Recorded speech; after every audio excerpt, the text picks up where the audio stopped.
Brentford, England 6 Juulaay 2022 todobadii qadar 15 daqiiqo oo galabnimo. askar ka tirsan booliiska West Yorkshire ayaa baadigoob ugu jiray qof lagu soo wargeliyay inuu maqan yahay, kaas oo aan la garan tan iyo dabayaaqadii bishii Juun, balse rajada ayaa sii yaraanaysay in la helo iyadoo badqabta. ugu dambeyn, booliiska ayaa baaritaan ku sameeyay wadada Fitzwilliam Street oo ku taal meel cidla ah oo dadka inta badan si sharci darro ah qashinka ugu guraan. baarayaasha ayaana baaritaankooda sii watay iyagoo eegaya wixii daldaloolo ama tuhun ay ka qaadi karaan halkaas. laakiin sargaal ka tirsan saraakiisha baaritaanka ayaa arkay roog lagu duubay xarig kaas oo ay dul saaran yihiin duqsi aad u fara badan, isagoona dul saarnaa sanduuqyo ay ka buuxaan cunto quruntay iyo qashin aad u fara badan. ugu dambeyn, markii ay u soo dhowaadeen waxay dareemeen ur fara badan. booliiska ayaana roogii furay, balse ugu dambeyn baarayaasha ayaa la kulmay muuqaal ay in badan oo naga mid ah si dhib yar u arki karin. bal qiyaas daawade inuu yahay jirka qof dumar ah oo si ba'an u gogo'ay, kaas oo gabi ahaan baan la aqoonsan karin. inkastoo aan si rasmi ah loo aqoonsan, haddana booliiska ayaa dareemay in tani tahay haweeneydii ay raadinayeen. maanta waxaan eegaynaa duruufaha argagaxa leh ee ku xeeran kiiska gabadha yar ee muslimadda ah ee Sumaya Bagun. haddaba daawade, intaanan bilaabin muuqaalkeenna, hadday tahay markii kuugu horreysay aad soo booqato channelka, fadlan ku soo biir adigoo saaraya subscribe si muuqaal walba aan soo gelin uusan kuu dhaafin. like-ta iyo share-tan nagu dhiirigeliya, mahadsanid. maanta kiiskeena wuxuu nageyn doonaa magaalada Brentford ee waddanka England. Sumaya Bagun waxay asal ahaan ka soo jeeday Pakistan.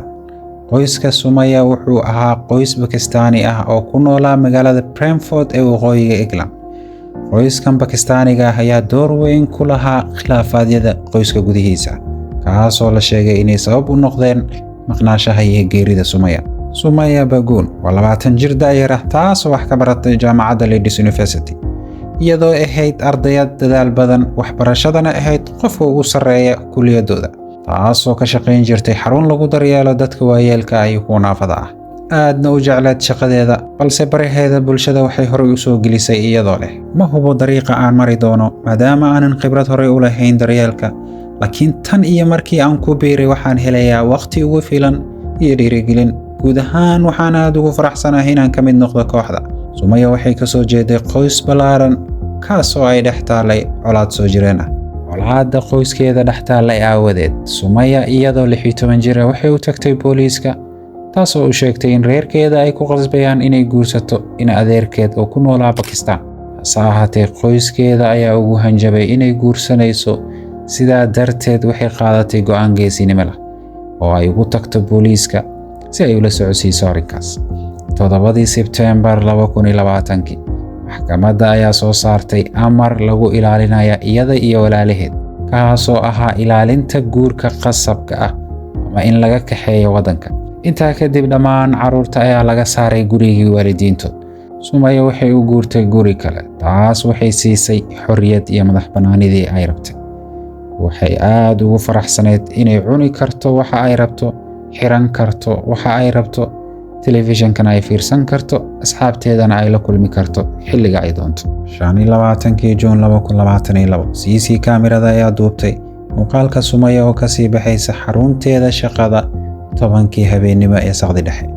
maalinkii xigay 3:35 daqiiqo oo galabnimo, Sumaya ayaa fariin u dirtay mid ka mid ah asxaabteeda iyadoo leh, waan kuu soo socda, balse saaxiibadeed ayaa u jawaabtay waqti dambe.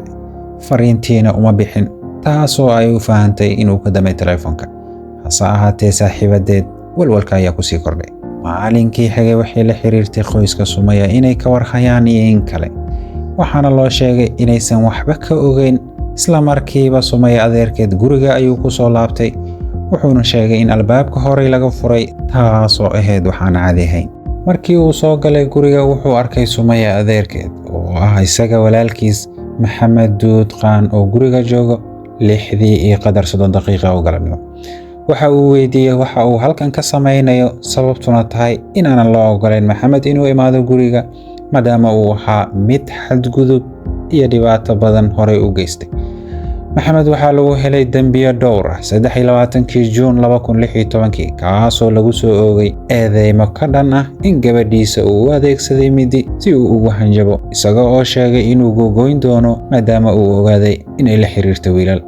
Amar xanibaad ah ayaana lagu soo rogay 2016 si looga ilaaliyo inuu xiriir la sameeyo hooyadeed ama uu aado gurigeeda. Adeerkeed Duud ayaa bilaabay inuu waco telefoonkeeda, sidoo kale habaryarteed iyo ayeeyadeed, balse wax jawaab ah lagama helin. 1:15 daqiiqo oo galabnimo maalinkii xigay, booliiska galbeedka Yorkshire ayay ku wargeliyeen inay maqan tahay gabadhooda. Booliiska ayaana isku dayay inay wacaan telefoonka Sumaya, balse wax jawaab ah kamaysan helin. Sidoo kale waxay isku dayeen inay la xiriiraan adeerkeed Maxamed oo guriga joogay maalmihii u dambeeyay, isna kamuusan jawaabin telefoonka. Booliiska ayaa baaritaan ku sameeyay konteenarka uu deganaa Sumaya adeerkeed, isagana wareysi ayay la yeesheen, balse wuxuu sheegay inuu mashquul ahaa markii ay booliiska la soo xiriirayeen. Sidoo kale uu tagay guriga Sumaya isagoo rabo inuu mure u geeyo hooyadiis, balse aysan joogin guriga Sumaya ayuu u sheegay booliiska. Hase ahaatee booliiska ayaa sii watay baaritaankooda iyagoo helay muuqaal ay duubtay CC kaamirada. 1:52 daqiiqo oo duhurnimo, Maxamed oo wata gaarigiisa oo tagaya wadada ay deganeed Sumaya. Hase ahaatee booliiska ayaa dhageystay codad ay duubtay CC kaamirada ee wadada Penny Street iyagoo malaynaya qof haweeney ah codkeeda, balse si sax ah looma maqli karin.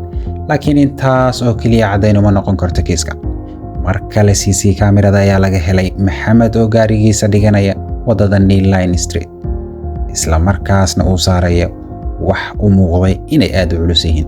27 Juun, qoyska Sumaya gaar ahaan adeerkeed Maxamed Duud Khan ayaa lagu soo eedeeyay inuu ku lug leeyahay maqnaanshaha iyo geerida gabadhiisa. Waxaa la sheegay in khilaafaadyo qoys iyo cadaadis dhaqan oo ka yimid qoyska ay ka dambeeyeen geerida Sumaya. Maxamed Duud ayaa xabsiga loo taxaabay. Booliiska ayaana wareysi badan la yeeshay, wuxuuna sheegay inuusan shaqo ku lahayn maqnaanshaha Sumaya, balse wuu diiday inuu faahfaahin dheeraad ka bixiyo. Baarayaasha ayaa ku soo laabtay gurigiisa si mar kale ay baaritaan ugu sameeyaan, laakiin waxaa yaab leh inay ku arkeen qolka fadhiga roogga yaalla hoostiisa dhiig fara badan, kaasoo ay ugu yeereen kooxaha shaybaarka si ay baaritaan ugu sameeyaan dhiiggan cidda leh. Mar kale baarayaasha ayaa CC kaamirada ka helay isaga oo galoofis xiran gaarigana wax saaraya, laakiin waxaas oo idil ilaa hadda booliiska ma hayaan caddayn dhab ah oo lagu maxkamadeyn karo Maxamed Duud Khan. Ugu dambeyn, booliiska ayaa baaritaan ku sameeyay wadada Fitzwilliam Street oo ku taal meel cidla ah oo dadka inta badan si sharci darro qashinka ugu guraan. Baarayaasha ayaana baaritaankooda sii watay iyagoo eegaya wixii daldaloola ama tuhun ay ka qaadi karaan.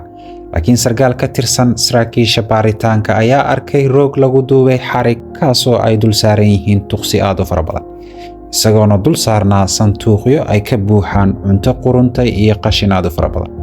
Ugu dambeyn, markii ay u soo dhawaadeen waxay dareemeen ur fara badan. Booliiska ayaana roogii furay, balse ugu dambeyn baarayaasha ayaa la kulmay muuqaal aan in badan oo naga mid ah ay si dib yar u arki karin.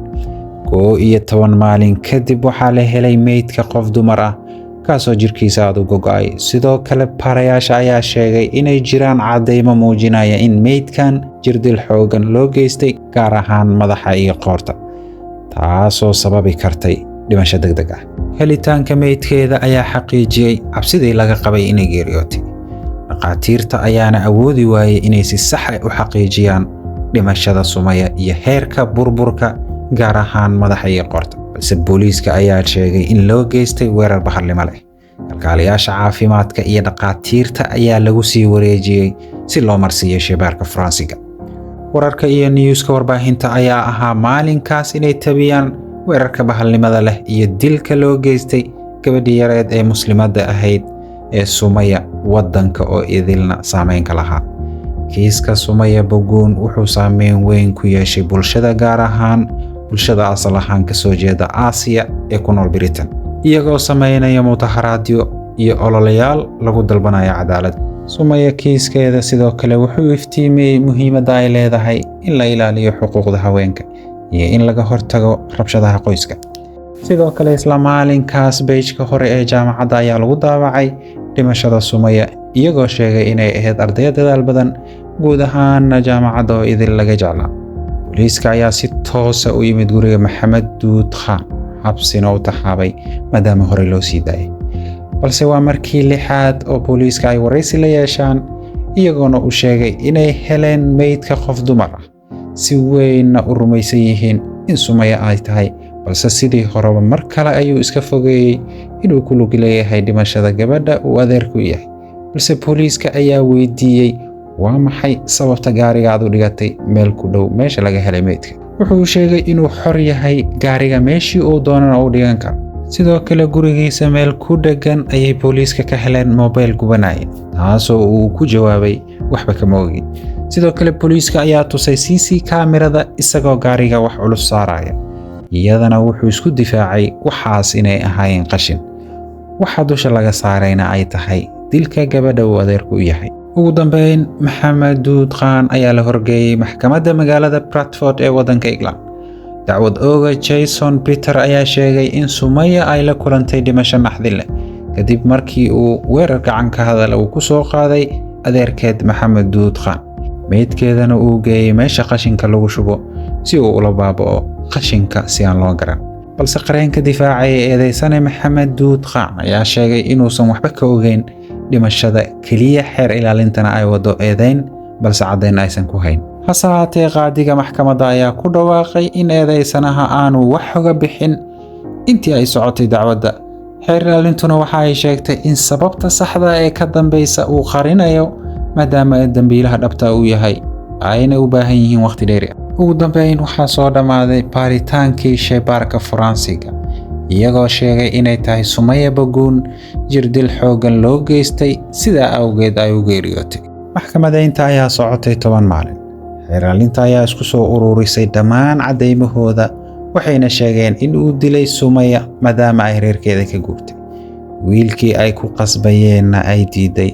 intaa kadibna booliiska ay dacwad u gudbisay, sidaa darteed wuxuu go'aansaday inuu nafta dhaafiyo maadaama qoyskeeda ay u soo jiiday ceeb. waa sida uu aaminsan yahay Maxamed, balse nafta ayuu dhaafiyey, gaarigiisa ayuuna ku qaaday. waa caddaynta CC kaamirada habeenkii oo idilna gaariga halkaas ayuu taagnaa. kadib ayuu meesha qashinka ku tuuray.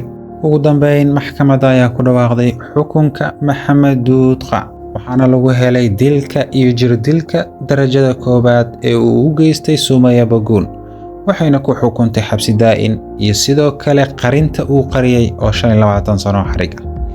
xeer ilaalinta ayaana ku dhawaaqday kiiska inuu xiran yahay. hase yeeshee, kiiska Sumaya Baguun wuxuu ahaa mid cabsi gelin leh oo murugo ku reebay qoyska, asxaabta iyo bulshada guud ahaan. wuxuuna noqday digniin ku saabsan dhibaatada ka imaan karta cadaadiska, dhaqanka iyo khilaafaadka qoyska, isagoo muujiyay baahida loo qabo in la xoojiyo wada shaqaynta bulshada iyo hay'adaha ammaanka si loo ilaaliyo dadka u nugul. daawada sida u aragtaa dilaagan arxanka daran ee adeerka u ah Sumaya Baguun. maxkamadda ma ku saxan tahay xukunka xabsi daa'inka? nagula wadaag fikirkaaga qaybta hoose. waad ku mahadsan tahay la socoshadaada. Shot by the actions of her uncle, Mohammed Tarus Khan, who took her life in a vicious and sustained attack at her home address, the place she should have felt safe. Ultimately, it can be a motive that can increase the risk for people. So in terms of the sentencing, we're disappointed to see that that hasn't been reflected, given that there was a forced marriage. But with that said, I think it's really important for statutory agencies that are involved and that were involved in Sumaya's life before she was murdered, that they get that so they can make sure that victims get the right response.